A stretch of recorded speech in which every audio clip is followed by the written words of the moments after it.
Hello, everyone. Welcome to English Pod. My name is Marco. And I'm Erica. And today with Erica, we have a very aggressive lesson for you today. That's true. We've got a revolutionary lesson.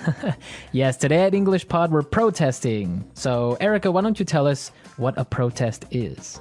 Well, when you protest something, you go into the streets and show your disagreement. Right. And you yell and you have signs and everyone's just protesting. And the news comes, and if it's not clear now, it'll be clear after the dialogue, I'm sure.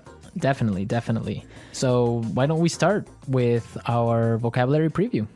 Vocabulary preview. We have two words in our vocabulary preview today. The first is bankrupt. Bankrupt. Bankrupt. Bankrupt. So if a company goes bankrupt, what happens? It means the company doesn't have any more money. So it can't pay salaries. It can't pay Can't anything. pay its bills, yeah. So basically, if it's bankrupt, it's probably going to close. Exactly. Okay, our second word today is bailout. Bailout. Bailout. Bailout. B-A-I-L, bailout. So a bailout is when the government gives money to a company that is about to go bankrupt. That's true. It's emergency money that will help save the company. Well, these two words are taken directly from our dialogue. And in today's dialogue, we're going to bring you live to a newscast. Right, so why don't we just listen to the dialogue?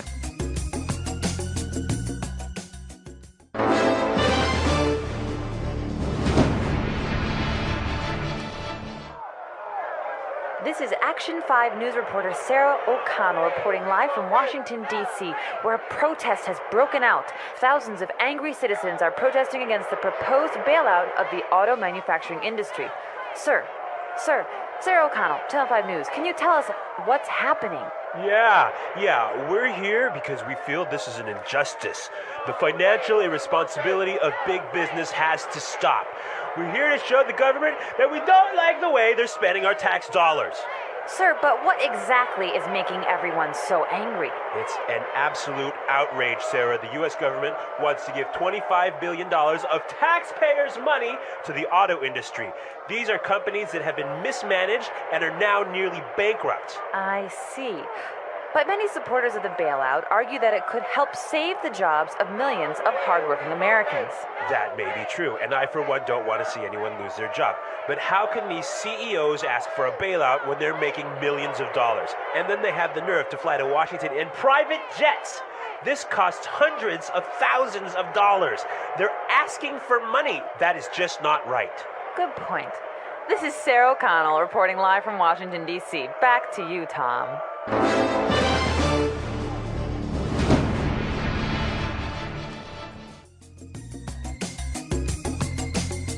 Wow, these people are really angry. I think they're furious. Well, I think they have some good points, and we'll talk about that later. But now, It's time for language takeaway.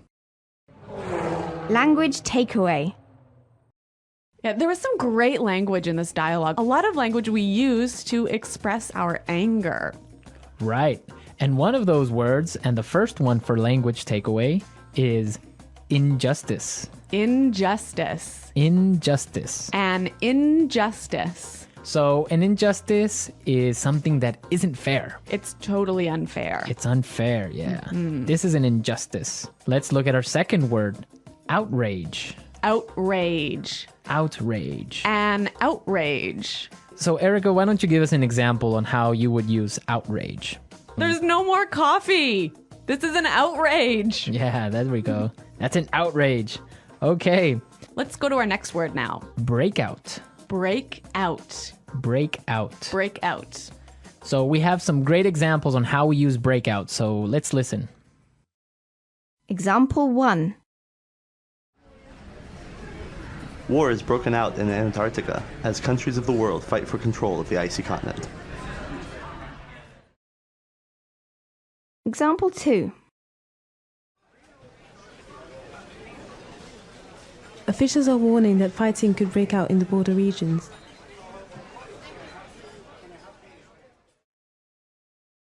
Example 3. A forest fire broke out last night.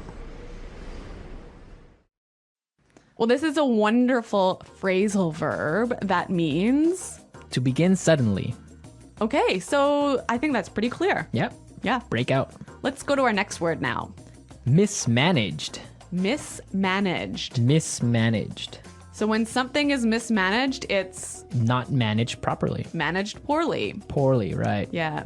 Our final word today is Have the nerve to. have the nerve to. Have the nerve to. I think this one also is a little bit difficult to understand. Yeah, but we have some great examples prepared for you, so let's listen to them. Example 1. I've been in love with you since the 3rd grade, but I didn't have the nerves to tell you. Example 2. I don't believe it. You have the nerve to ask me for money when you know I've just lost my job. Example 3. What? You have the nerve to bring your new girlfriend to visit my mother. So have the nerve to is like dare to do something, right? Yeah, how dare you? Yeah. Have the nerve to. It's like, I can't believe you would do that. Yeah, I think that's quite clear. Mm-hmm. Yeah. Okay. A lot of great words in our dialogue today. And also, we have some really interesting grammar in today's dialogue. Right, so today, let's look at some grammar breakdown. Grammar breakdown. In this section, grammar breakdown, we show you a particular grammar structure and explain a little bit about how that structure affects meaning. So it's not really about getting the grammar perfectly right. It's about understanding the meaning. Right. And in today's lesson, we saw some really great examples on how we use the present perfect tense. Let's listen to an example from the dialogue. Where a protest has broken out. Where a protest has broken out. See the verb here, break out, like a protest has broken out, happened in the past, right? Right? And it's still going on now. Exactly. So present perfect is used when we're talking about an event that happened in the past and is continuing on now, Exactly. or is continuing to affect now. Exactly. Okay, I think that's pretty clear. Yeah, but now if you want to indicate or if you want to demonstrate that the action has finished, the event is over, then you would say it like this. A protest broke out. A protest broke out. In this form, you see that the protest is over. It happened yesterday already. Right, and I think it's really emphasizing the fact that it is no longer affecting the present moment. Exactly. So remember the difference between present perfect and simple past. Now, if you want to know more about these tenses, present perfect and simple past, be sure to go to our website at englishpod.com. In the grammar section, you can find some more great examples and a really clear explanation on how these tenses are formed. But now we are ready to listen to our dialogue a second time.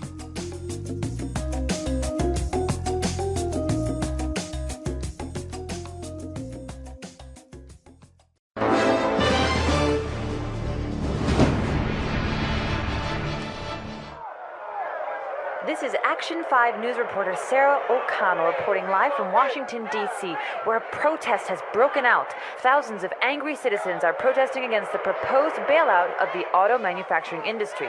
Sir, Sarah O'Connell, Channel 5 News, can you tell us what's happening? Yeah, we're here because we feel this is an injustice. The financial irresponsibility of big business has to stop. We're here to show the government that we don't like the way they're spending our tax dollars. Sir, but what exactly is making everyone so angry? It's an absolute outrage, Sarah. The U.S. government wants to give $25 billion of taxpayers' money to the auto industry.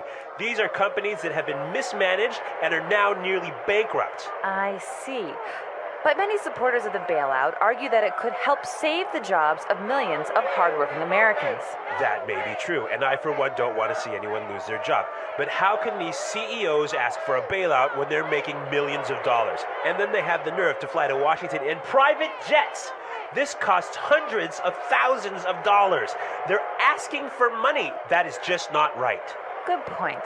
This is Sarah O'Connell reporting live from Washington, D.C. Back to you, Tom.